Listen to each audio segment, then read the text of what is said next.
CTTB. Music Podcast.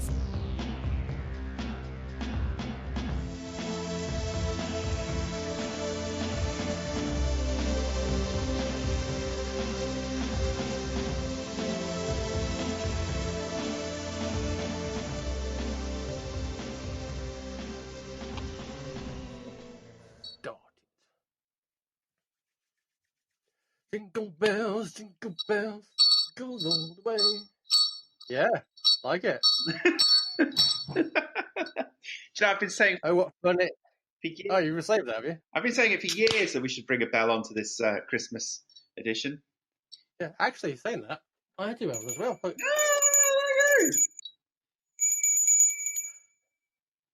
Okay. Wonderful. Time, gentlemen, please. Yeah, well, quite. Yeah, so the tears have begun. Yeah. And that's not just because we've got a Christmas podcast. Although, this time. Genuine tears. We're recording this as we slide into tier 4. Yeah. No doubt by the time you publish it, we'll be in tier 6. Or we'll be in Goombay Dance Band. Anyway, we're back again, obviously, with our traditional Christmas podcast, which means we do have a Christmas album, although only one this time round. We've had more before. This time the token gesture is Jamie Cullum's Pianoman at Christmas. Yeah, just that. But surprisingly, for those who were here last podcast, we're taking almost 3 months to get round to reviewing the Taylor Swift album, and then there she goes and releases another one. So yeah, we're starting off. So we're starting off by reviewing another Taylor Swift album. Also, we've got two. Speaking of people releasing 2 albums in 1 year, we've also got 2 albums from the band collective, whatever, SAULT. Both amusingly called Untitled, and then with a title in brackets. Yeah. So Untitled Black Ears and Untitled Rise. And then we've also got Rina Sawayama, debut album from her, and the third album from Paul McCartney. Yeah, the third. Let's see what you did there. Yeah, he's a niche artist that hasn't done much over the years, but he has a new album as well. But let's start at the top and start, as we did last podcast, with Taylor Swift. Last time it was Folklore. This time, seemingly, she enjoyed that experience so much that her and her co-collaborators just decided to carry on writing and have released 2 weeks ago a follow-up album called Evermore. Over to you, Peter. Okay. So this follow-up to Folklore, it was released as a genuine follow-up album, not a companion. The press release I saw was very clear about that. But this is certainly a direct sequel, if nothing else, to Folklore, Evermore.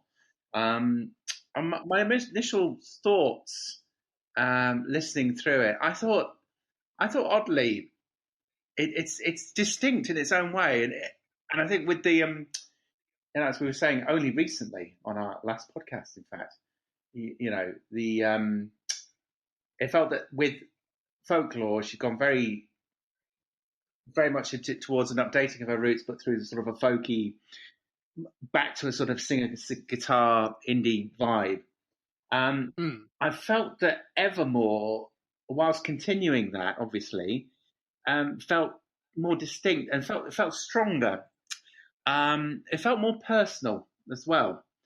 There was, in the collection of the songs here, it didn't just feel like, oh, here's the other 10 songs that I couldn't bother to squeeze onto the first album. It did genuinely feel like a body of work in its own right.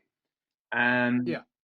And to me, and we'll come to your thoughts, I'm sure, in a moment, for me, this felt like a stronger collection. I felt there was more of an ability. I think less. Now I'm getting my words muddled up. I think the ability here to strip back was more of a strength. to this particular collection, and definitely a more introspective vision than perhaps Folklore, which I think leaned more towards, hey, this is my new album and it sounds different. And again, the way it did sound different was strong. I think here it felt more comfortable wearing those shoes. And as a consequence, for me, I enjoyed this record more. On tracks like Willow, the humour, the Taylor Swift acerbic humour about fame is still there. When she sings "Coming Back" stronger than a '90s trend. Yes, I did admit. I think that's probably one of my favourite lyrics or quotes of the year. so much representing so much that is true. Whereas on other tracks like Champagne Problems, "'Tis the Season," also again very much exploring a regret, but also a celebration of her own fame, I think. I also like the line in there. I think it was "'Tis the Season," my so-called friends who write books about me. Again, sort of gave me a wry smile. And it's sort of a Christmas tune. So she was I think she was mindful of when this album is being released. It had that sort of feel to it. But I also liked, I think it's "Nobody, No Crime" featuring our old favourites Haim. Yes. Long story short, "Closure," which is great. And this time I liked the collaboration with Bon Iver as well. I wasn't so fussed about, I said I liked it, but the track Evermore for me stood out more than Exile from the previous album with Bon Iver. So my thoughts, clearly from my sort of ramblings, I preferred it. Felt much stronger in some ways, although I appreciate you may have a similar or completely different take. God, I can hear myself being back. Can I hear reverb? I can hear you okay. That's good. Do you know, we've done so well, listener, our lockdown recordings. Yes, we've already been having problems. Yeah. Setting up this simple podcast. Everything's just given up. It's 2020. It is. I'll ignore the fact that I can hear myself kind of feeding back. I think you're right. It's the first album was in some ways a pleasant surprise because of a slight change of direction. But as you say, it's a continuation of the sound, but is a definite separate record. It's very clear from everything that's been said, and that it's not kind of like, okay, these are the outtakes from the first record, we've just decided to stick on a new record. This is a finished making a new record. That was quite fun. We all got on great. We're still in lockdown. Let's do another one.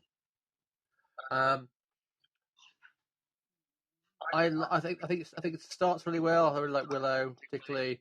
I agree with "Nobody, No Crime." I think it's a really great track, really funny. And actually, on this album, I'm a bit like you are in a lot of things. It's a classic last bit of album for me. This one. So I think from "Cowboy Like Me," which I think is the 10th or 11th track onwards, to the very end of the album, which is "Evermore," I think it's just brilliant. Rest of the album is very good. It's just managed to release two very, very laid back but enjoyable albums that are, and again on this album, as we said last time, lyrically entertaining, amusing, both in a kind of self-depreciation kind of way, but also in a just general kind of good storytelling kind of way, which has always had that ability in her lyrics. It's very annoying that someone can basically churn out a couple of albums within 3 months of each other that are proper albums that are proper good. Yeah, definitely. Proper good. Damn her. I know. I surprised my daughter earlier today by having one of these albums on, and she's like, "Is that Taylor Swift?" I'm like, "Yeah." Do you like Taylor Swift? I'm like, "Yeah, I think I do." And this is before Well, actually, we even get into the yeah, I know. origins of our introduction to Taylor Swift. But also, you talk about the timing of the album and stuff. It was interesting, and it links into one of the other albums on the podcast because um, apparently Paul McCartney was going to release Macca 3 on the 11th of December. And Taylor Swift, obviously, this is when this album came out, Yeah. learnt that and offered to postpone the release of Evermore by a week. Oh Paul wow. McCartney. And then McCartney, on learning this, said, no, go ahead. It's your birthday that week. That's the whole point of you doing it there. I'll release mine on December the 18th instead. Sorry. Well, there you go. So we have a connection on the podcast. Well, We'll get to... Mac has released a fair few albums. It's probably an album for every week of the year. I think we'll get to Macca later. Next up, let's do Christmas. And Jamie at Christmas. I don't mean Jamie Oliver. I mean Jamie Cullum. And his album, which I've already forgotten the title of. Pianoman at Christmas. So it's our token Christmas album of the year. It's a bit like the Robbie Williams one we did. I can't remember if that was last year or the year before. It's decided to go for an album of totally new compositions, so 10 new compositions. And you have to say it's a jazzy, big band affair. The kind of record normally thinking at Christmas, old-style Christmas, those old-style Christmas where you have lots of people in your house, different ages and stuff. You'd be thinking, this is exactly the kind of record you'd want to slap on that would keep pretty much everyone kind of happy and content. Arrangements are good, nice foot-tapping songs themselves that you might expect from something that is all originals. Bit of a mixed bag. But I have to say that Hang Your Lights, How Do You Fly, and the title track in particular, I thought were really rather good. Completely agree. It's genuinely it kind of feels like Christmas in a way. Because it's supposed to be used to having Bublé and stuff like that going on. Suddenly you kind of hear the big band going and the trumpets and the piano, and you're thinking, yeah, this is all right. Yeah, this is quite fun. And basically, if you want to break from That's What I Call Christmas and Bublé, of course, you could do a lot worse than Jamie and his band this year. It's also quite not too longer album. Obviously, you could put on a very Casey Christmas as well, but I thought this was actually surprisingly good. I'd agree. Particularly the Pianoman at Christmas, the title track, which I thought was really, really good.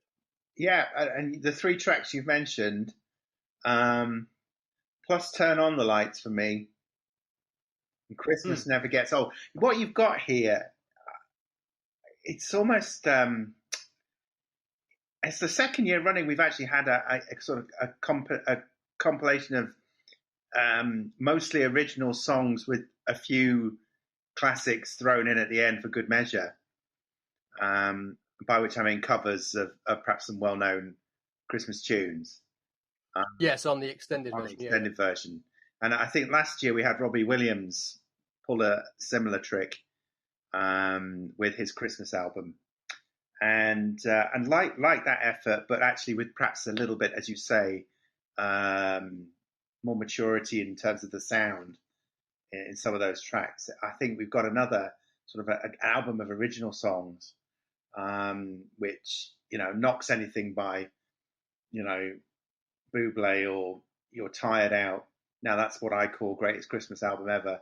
compilation out the park. Of course, by the third or fourth week of by the third week of December, you've already probably worn that out, possibly, particularly this year if you've had it on constantly since November. Yes, In this year of years, This July. when Christmas did really start early. So this is quite a refreshing change of tone. And as you say, it's unfortunate really that most of us will not have the generations around to appreciate the value of this one. So here's to hoping that Exactly. it gets a few replays in years to come.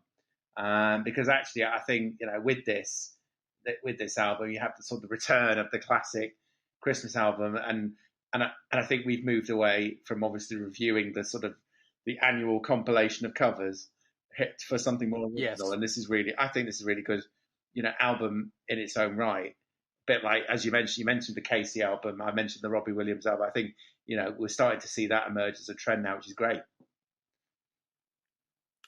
Absolutely.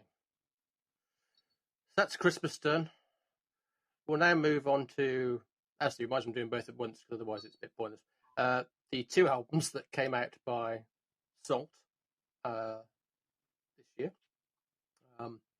Again, a mysterious collective, although if you kind of search around enough, you can discover their various members of it. But it's a surprisingly UK-based band, even though the inspiration behind certainly the first album, if not the second album, is the whole Black Lives Matter movement, and certainly the very big American kind of soul funk sound going across both records. But anyway, we've got Untitled Black Ears and Untitled Rise. So, Pete, I'll pretend I don't know what you think about these records. Did you enjoy these records? Not that we do any preparation for these podcasts, hey.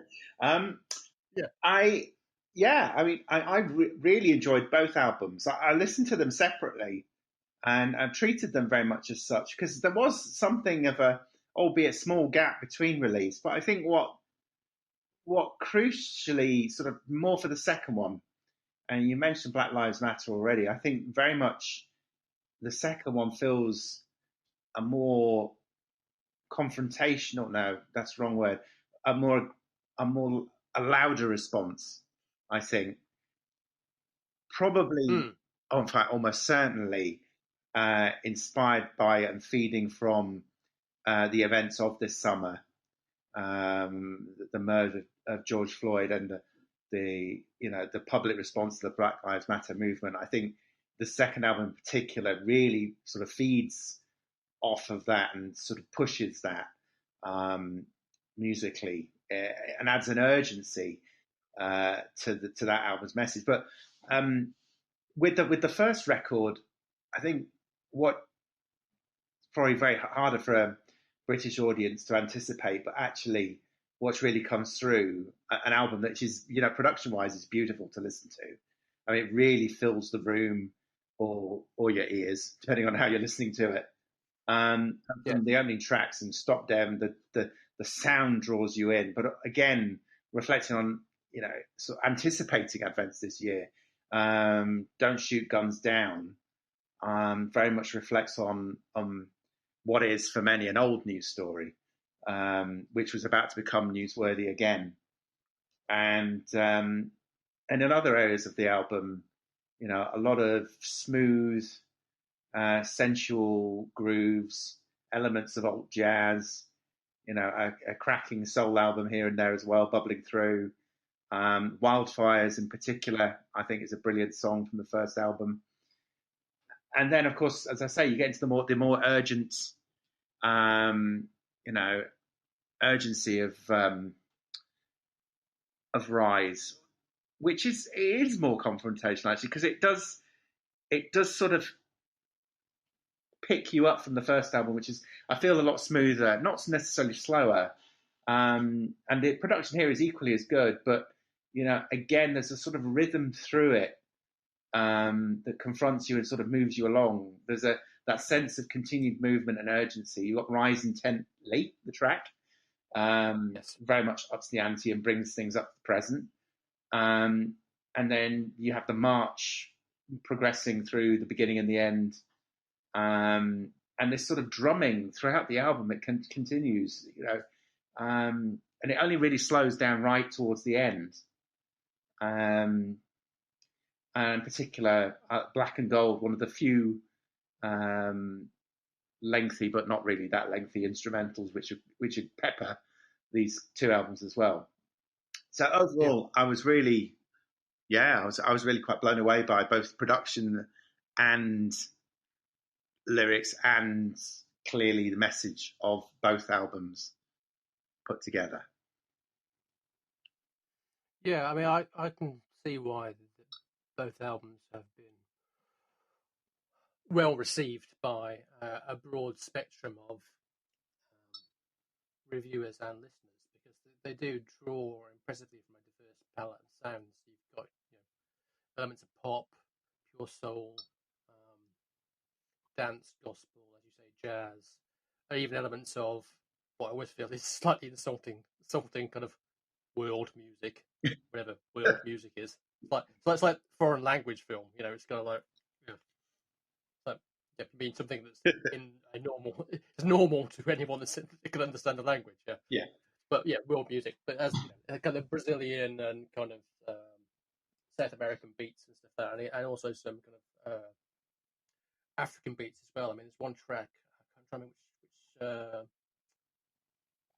which it's on the first one, Bow, which has kind of like funky kind of Bundu Boys type vibe to it. I think that song kind of features Michael Kiwanuka, I think. But anyway, that's very good. You mentioned Wildfires on the first album as well, which is one of my tracks of the year, Big Six music favorite as well. And I really like the kind of whole thing going through that, the whole kind of thing of people kind of going, yeah, you're killing us, but we're not going to be beaten by this. We're not going to show any fear, even while people are dying around us. We are just going to stand up as one, and I quite like the message behind that. And the song that comes after that, I think it's "Sorry I Ain't Enough" as well. Is really, really, really cool as well. Yeah. You mentioned "Stop Them" and stuff like that, which start the album really good. I always like the start of that and the start of the second album. Both have a really good kind of soul funk vibe going on. I think the second album slightly more so. I think for me, the second album felt more succinct and focused of the two records. Possibly because it was slightly more soul funky and kind of went off into the direction slightly less, which is not a criticism of the first album by any ways or means. There was also a hint for me, it's really weird, of Brand Van 3000 in elements of the second album. Oh, yeah. Which again, good thing, and also the kind of like college drumming thing that you get in kind of Go Team records as well, which I really liked, particularly on Strong, the opening track on that. Second album also has Free, which is also one of my tunes of the year. Really great song. Yeah, I like both of them immensely, and the problem for me, I would say, as maybe reflected when it comes to our next podcast when we look at albums of the year, is perhaps I haven't had enough time to digest them thoroughly. It'd been nicer if we'd have got on these a bit earlier, as it's actually soak them up a bit more. But got the rest of 2020 to do that, and it means the rest of the family can listen to them too, which is actually fine because I'm trying to think if there's any swearing on other albums. Maybe a little bit, tiny bit, but nothing compared to the next album. But yeah, so yeah, really good. Like I said, and also definitely more child friendly than the next album, which is Rina. Rina Sawayama, who is a Japanese-British artist, actress, model, stroke pop star. This album was described recently on his podcast by Elton John as his favourite album of the year, which is one of the things that made me kind of thought, oh, I wonder what that sounds like. Wasn't what I thought it would sound like, to be honest. But I was also thinking, what does Elton know? And for me, quite a lot, it seems, because this is just my kind of record. It's basically a record that kicks off sounding like it's Evanescence, then goes all Justin Timberlake TLC, before then coming back with a riff that most metal bands would kill for, on the, obviously, sing-along, shut the fuck up, back to the child-friendly stuff. This was playing in the house the other day whilst me and Sarah were eating our dinner and my other half Di came in. just as the chorus kicked in. I did wonder where you were going with that. Everybody sing along now! And from that point onwards, it's a blend of pure pop and rock licks. So what I like about it is, again, it's quite a short record. It's only 43 minutes long, mostly kind of 3.5 minute songs. She made a conscious decision for this to be a kind of album rather than just sticking all the songs she'd had recorded onto something. Yeah. Which I also liked. So it's like, no, this is going to have a start and a finish, and I'm going to try and put it in an order that actually makes sense to me and has a beginning and end, and not just throw kitchen sink in. So I quite like that. Obviously, the fact that the return of guitar, which we've seen a bit of this year anyway, obviously with the Halsey album that we reviewed earlier on in the year, Breathe Runaway and others, it's good to see pop musicians showing the rock guitar some love again. Yeah. Used to happen in the past, most famously, of course, with Michael and Janet Jackson. But it's good to see that once again people start to go, no, right, there's nothing wrong with having proper rock metal guitars going on in a song. So like that, just a really good, fun record. And also, whilst I talk about the guitars, possibly the best track on the album is a non-guitar track, a song called Bad Friend, which the likes of Madonna and many other pop artists would kill for, frankly. That's me. I agree. It's a very different, but familiar. Different that we've not heard it for a while, as you say, but familiar in terms of a pop rock collision. But as you say, I sort of picked this up in my notes here. We have listened to quite a number of albums over the course of this year, where we've listened to a lot of pop albums this year. We have quite a lot, in fact.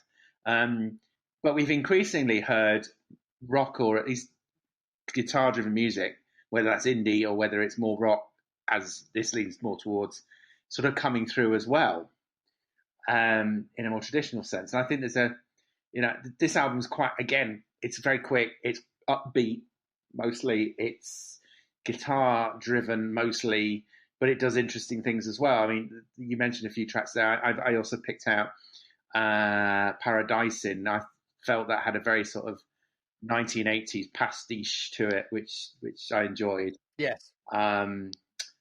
Tokyo Love Hotel just obviously made me chuckle. And I think Snakeskin, I almost found a little bit ABBA-esque if ABBA did EDM music, if you know what I mean. Yes, I do know what you mean. Yes. Exactly. Imagine if they'd been born 20 years later. I found that quite funny too. But in a well-meaning way. Those are tracks I particularly enjoyed. I mean, you might mention "Shut the Fuck Up," which is very good as well. Very good, in fact. So, no, overall, this is a good, interesting album for me. I've probably not rated it as highly this time because actually it's up against some stiff competition, this particular podcast.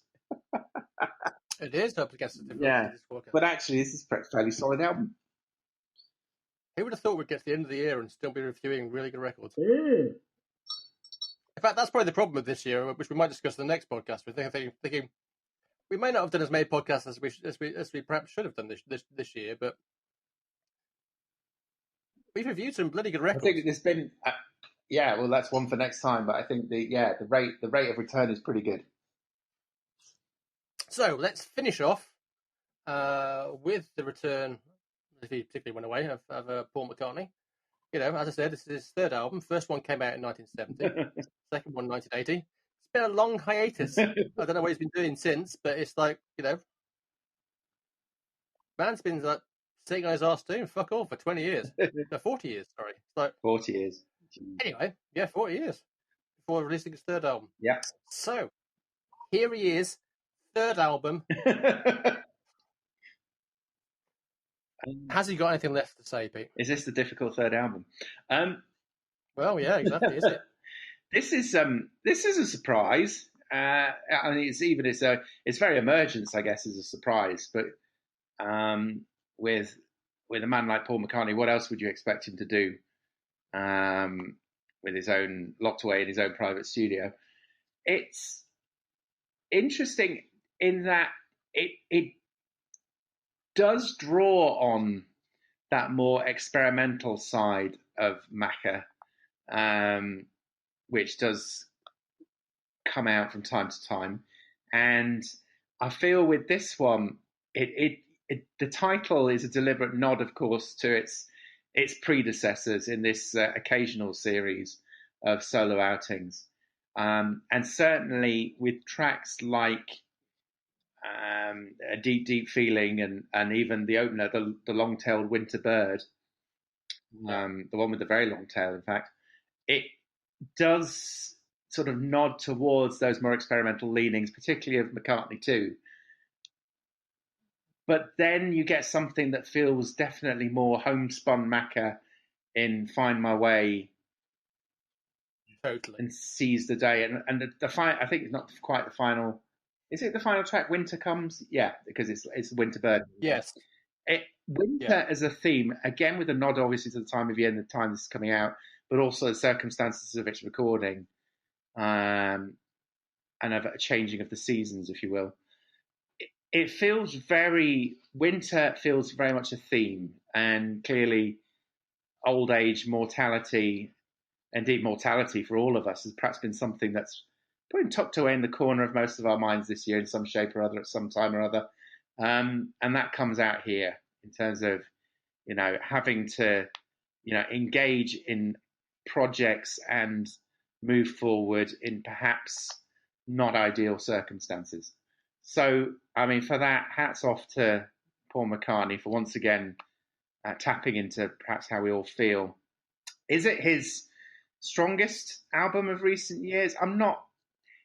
I was kind of hopeful, maybe optimistic, that this would be the sort of the random Macca album, which actually would turn out to be his best album in 10 years. Don't think it's quite that. But then, obviously, when Macca 1 was released, everyone hated it, and it's now a Stone Cold classic. So, who am I to say? I'll same with 2 as well. Both of them were not well. Actually, that's probably the Kiss of Death because one's actually been reviewed quite well. So yeah, the first 2 were panned and then later revered. Yeah, exactly. I mean, well, probably everyone's too terrified now to get this one wrong. Well, yeah, perhaps. I mean, I kind of agree with a lot of what you said there. I think what I liked about this album, straight from the off, and you know, it immediately had that kind of relaxed, not giving a fuck vibe to it. In the sense that it felt more organic and not in it'd be nice to have another hit again type of record. Yeah. Which was obvious from the fact that Long Tail Winter Bird, which is essentially an instrumental, although there's a bit of vocal on it, but it's essentially a 5-minute instrumental, is the opening track. And you're thinking, that's not how you start an album if you're going to go hits. Right. Also, I've said, is a fantastic track. But then, to be fair, as you could have mentioned, he ironically then follows it up with his most likely hit in years in Find My Way, yes. which is it's textbook McCartney, but it's still very good. You then get Pretty Boys and Women and Wives that follow that. I really like Women and Wives because I like the kind of simple piano riff and chord progression on that. I thought that was good. Middle of the album has the one slightly missed beat, I think, with the Lavatory Lil thing. Whilst this is probably Paul trying to have a bit of schoolboy fun, it's also apparently about a former work associate who got on his wrong side, so it seems a bit petty, and it is certainly one of the weaker songs on the record, if not the weakest song on the record. But it's followed by Deep Deep Feeling, which you also mentioned, which is perhaps the best track on the album. It's also the most experimental and challenging piece. It's the epic, if you like. It's the 8 minutes thing with layered vocals, simple piano, some nice guitar work in it. And it's a really, really, really good song. Really, really, really good song. The other song which I mentioned, which I also thought was quite funny in some ways, is the one that comes after that, actually, Sliding, which has the bizarre thing of both sounding like a Queen of the Stone Age song and at the same time sounding like a badly produced 70s glam rock song. It's that kind of muddied kind of guitar kind of going on. But good fun. Yeah, and I think, again, it's not an overly long album. I think it's like 45 minutes. And it's really good fun. Just really good fun.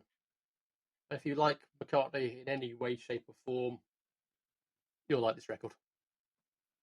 Yeah, I agree. I think it's very, in any of his iterations, there is something in here for you. There is indeed. So,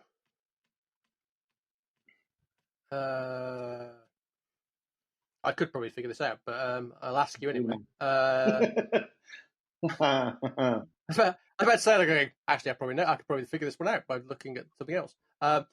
Your album of the podcast, Peter. It's a tough one because this was a very tough podcast to. There's something on all of these albums I really enjoyed, but for me, I think it's Taylor Swift's Evermore. A very good choice. For me, it'd be Rina and her mad popness. Yeah. But I also agree with you the fact that actually, all these albums, including Jamie Cullum's, in its own way, are all actually pretty good and worthy of a listen. Yeah. It's I would say that it's a really, really strong podcast. This particular set of albums, I'd encourage anyone listening to check them all out. I can see 3 or 4 of them slipping into my top 10, top 15 quite easily at quite a late stage of the year as well, surprisingly. Indeed. And if you want to find out exactly what Peter and I think are the top 20 albums of the year, join us again in about a week's time when we will do just that, plus do our other selection of random awards that we make up on the fly. Yeah. Until then, do our review. Ta-ta. Ta-ta. Have a Merry Christmas. Oh, yeah, I forgot about that. Yeah. Have a Merry Christmas on your own. On your own, in the dark. Have a drink for us. Or 3.